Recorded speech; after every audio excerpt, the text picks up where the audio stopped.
8.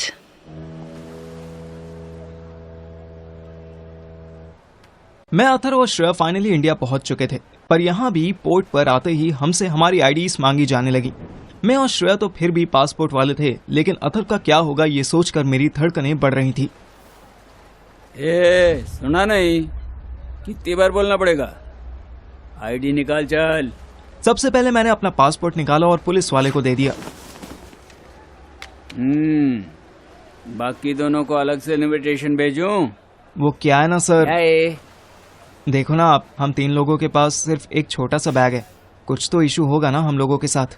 कोई इशू नहीं। ए ठाकरे, अंदर कर इनको। एक मिनट, हम दिल्ली से हैं। आप दिल्ली पता कर लो ना, हम तीनों जेन्युइन बच्चे हैं। चुप रे। इधर आईडी चेक करूं या तेरा एड्रेस मालूम करके कोरियर भेजूं? मैं एक और एक्सप्लेनेशन देने ही वाला था कि श्रेया इरिटेट होती बोली, Enough! My father is a politician, Mr. Chandan Lal Upadhyay, MLA South Ex. Police वाला तो 2 सेकंड के लिए चुप हो गया। फिर उसने हम दोनों की शक्ल देखी, फिर श्रेया का फेस देखा। हम तीनों उसी को घूर रहे थे। पुलिस वाला गूगल करने लगा। फाइनली उसके फेस पर स्माइल आई। ये तो एक्स MLA। MLA तो है ना? आए नहीं था, पर कोई बात नहीं। तुम दोनों भी अपने बाप का नाम बताओ और जाओ। अब पहली बार अथर बोला। हाँ, अमिताभ शर्मा, अकाउंटेंट। और तू? तेरा पापा क्या करता है? वो दरअसल इसके पापा की हाल में ही डेथ हुई है। पहले सिक्योरिटी एजेंसी चलाते थे। वाह बेटा, सवाल किया तो बाप मार दिया। अंकल आराम से। हाँ, ये मैटर बहुत ही सेंसिटिव है, थोड़ा ध्यान से बात करिए आप। चुप रे, तेरा सेंसिटिव मैटर निकालूं अभी? तू बता जाते, क्या नाम है तेरे बाप का? क्या करता है? मेरा मतलब था वो। मेरी आंखों के सामने मेरे बाप का फेस घूमने लगा। अशोक कुमार, उनकी सिक्योरिटी एजेंसी थी। I mean, वो सीनियर थे। एक मिनट, दिल्ली में किधर रहते तुम लोग? South x? साउथ एक्स सिर्फ श्रेया रहती है, हम दोनों करोल बाग के हैं। जाइला, तू अशोक सर का बेटा है? अब शॉक्ड होने की बारी हम तीनों की थी। ये पुलिस वाला भी मेरे बाप को जानता था। जी, आप उन्हें जानते हैं? पुलिस वाले ने इधर उधर देखा, फिर धीरे से बोला, सर को कौन नहीं जानता? क्या हुआ उनको? आप दिल्ली आओ, घर आओ, फिर सब बताता हूँ, लेकिन अभी जाने दो। हाँ बिल्कुल, जा तू। कोई बढ़िया ट्रेन लेना। पैसा वैसा कम पड़ता है तो मैं देता हूँ, बोलने का। नहीं, हम मैनेज कर लेंगे, आप बस हमें आज्ञा दो। पुलिस वाले ने एक छोटे से कागज के टुकड़े पर अपना नंबर लिखा और मुझे पकड़ा दिया। तू अशोक सर का बेटा है, बस यही बहुत है तेरे लिए। ये नंबर रख। ऑल ओवर इंडिया में कभी कोई पंगा हो ना तो फोन करने का। मैंने हाँ में मुंडी हिलाई और तुरंत वहां से निकल गया। पार्थिव, ये क्या था? अंकल का नाम इतना फेमस है कि अननोन प्लेस पर अननोन पुलिसमैन भी उन्हें जानता है। मुझे भी समझ नहीं आया ये। एनीवेज, ये सब छोड़ो और एयरपोर्ट के लिए टैक्सी लो। मेरी मम्मी अकेली है, पता नहीं क्या कांड कर चुकी होंगी। वो तो ठीक है, पर हम जाएंगे कैसे? Do we have any money left? Left और राइट की टेंशन मत लो श्रेया, अपने मोटे कद्दू के बाप का नाम चलता है यहाँ पे, किसी भी पुलिस वाले से ले लेंगे। शट अप यार, ये मजाक का टाइम है। अरे तो क्या नहीं है? भोसड़ी के दुबई जैसे शहर से चोरी छुपे इंडिया पहुंच गए हम तीनों, वो भी 1 पीस में। अभी हंस नहीं सकते क्या? हंसता रहे, जितना मन करे उतना हंस। भाड़ में जा यार, जब देखो तब रोता रहता है।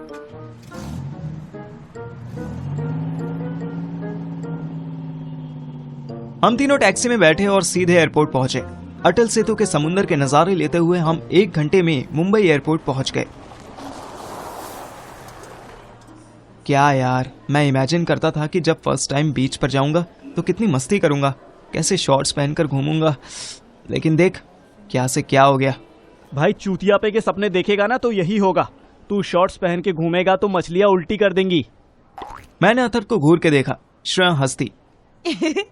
छोड़ दो इस बेचारे को। पार्थिव चल। 1 मिनट। हम टिकट विंडो की तरफ ही जा रहे थे कि श्रेया की नजर इंडिगो के टिकट काउंटर पर बहस करती एक आंटी पर पड़ी। ऐसे कैसे फुल हो गई? जब अभी मोबाइल में मैंने देखा तब तो फुल नहीं थी है। तुम लोग झूठ क्यों बोलते हो? श्रेया ने मेरी तरफ देखा, मैंने अथर की तरफ देखा। सुनीता सुनीता आंटी यहाँ क्या कर रही है? अबे मम्मी, यहाँ मम्मी! अथर वैसे सुनीता आंटी की तरफ भागा जैसे प्ले स्कूल का छोटा बच्चा हो। हम दोनों भी पीछे पीछे चलने लगे। अब हमें सुनीता आंटी के साथ साथ पूनम आंटी और मेरी आंटी भी नजर आ गईं। ओह गॉड, यहाँ तो पूरी टीम आई हुई है। ओह, और पूरी टीम हमें बहुत पेलने वाली है। अथर तुरंत सुनीता आंटी के गले लग गया। गले लगते ही आंटी ने स्माइल की, पर अथर को स्मेल करते ही उनका मुंह टेढ़ा हो गया। छी, कितना गंदा महक रहा है तू। ये दुबई वाले नहाने का पानी नहीं देते? क्या मम्मी, अभी तो आया हूँ मैं, और आते ही नहाने धोने की बात कर रहे हो आप। फैमिली गेट टुगेदर होने का एक फायदा तो हुआ। अब हम तीनों को दिल्ली की टिकट की टेंशन नहीं रही। मैं भी अपनी मम्मी के पास गया, पर अथर की स्मेल से वो इतनी डर गई थी कि उन्होंने मुझे हग नहीं किया, बस दूर से ही स्माइल की और एयरपोर्ट के लिए चल दी। फ्लाइट टेक ऑफ से लेकर दिल्ली में अपने अपने घर पहुंचने तक कोई 4 घंटे के ड्यूरेशन में हमारी मम्मियां बोलती रहीं, नॉन स्टॉप बोलती रहीं। मुझे तो नींद आने लगी थी। मैं घर पहुंचा और सो गया। फाइनली हम तीनों की लाइफ में कुछ स्मूथ, कुछ पॉजिटिव हुआ था। मैं गहरी नींद में था कि जब हमारा दरवाजा जोर जोर से बजा। मेरा रूम एंट्रेंस पर ही था, इसलिए मेरी नींद पहले खुली। मैंने टाइम देखा, सुबह के 6 बज रहे थे। मैं नींद में झूमता हुआ दरवाजा खोलने पहुंचा। आ रहा हूं यार, बार बार बजाने से जल्दी थोड़ी आ जाऊंगा। मैंने देखा कि सामने एक लंबा पतला सा आदमी खड़ा था। उसकी एज 40 के आसपास लग रही थी। उसकी आंखें देखकर फील हो रहा था कि ये रोज साला दारू पीता होगा। उसके शोल्डर पर एक लाल गमछा था और उसके कपड़े भी थोड़े गंदे थे। कहिए। आप पार्थिव भैया है ना? आप ही हैं जो शर्मा जी के लड़के को दुबई से ढूंढ लाए? अच्छा, ये खबर आज न्यूज़पेपर में भी छप गई? अरे नहीं भैया, मोहल्ले में सुने। हम भी यहीं रहते हैं, एक गली दूर। अच्छा, कभी देखा नहीं। देखेंगे कैसे भैया, हम सारा दिन तो रिक्शा चलाते हैं, रात में पौवा मार के घुसते हैं और सो जाते हैं, सुबह फिर निकल जाते हैं। अच्छा जी, रूटीन बताने के लिए धन्यवाद।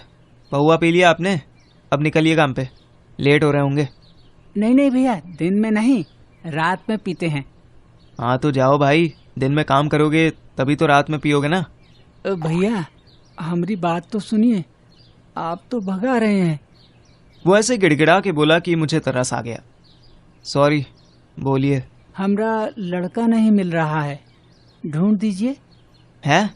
पागल हो गए हो क्या? मैं आपको पुलिस वाला दिखता हूँ? अरे पुलिस नेता सब चोर हैं भैया। जब तक लूटने को कुछ पैसा ना मिले तब तक किसी का बेटा बेटी नहीं ढूंढते। वहीं रुपया खिला दो तो ससुरे कुत्ता भैंसिया सब ढूंढ लाते हैं। सटायर अच्छा है, पर राकेश भाई, मैं आपके बेटे को कैसे ढूंढूंगा? मैं तो आप विदेश जाकर अपना दोस्त को ढूंढ लाए, हमारा बेटा को दिल्ली का दिल्ली में नहीं ढूंढ पाइएगा। मैं सोचने लगा, यह आदमी इतनी उम्मीद से कह रहा था कि जैसे मुझसे अच्छा कोई डिटेक्टिव ही ना हो। अभी मैं बहुत दूर का सफर करके आया हूँ तो मेरा दिमाग नहीं चल रहा है। आप एक काम कीजिए, आप शाम को एक बार मिलिए, यहीं आइए और विस्तार से अपनी परेशानी बताइए। जी भैया, जैसा आप कहें, लेकिन ढूंढ दीजिए। वो पता नहीं किस हाल में होगा, हमरे बिना एक दिन नहीं रह पाता था, अब बताइए 1 महीने से लापता है। बस मैं सब समझ गया, आप शाम को आइए। राकेश सुमन गर्दन हिलाता हुआ फिलहाल घर के दरवाजे से तो चला गया, पर मेरे मन में अटक गया। मैंने अथर्व को फोन मिलाया।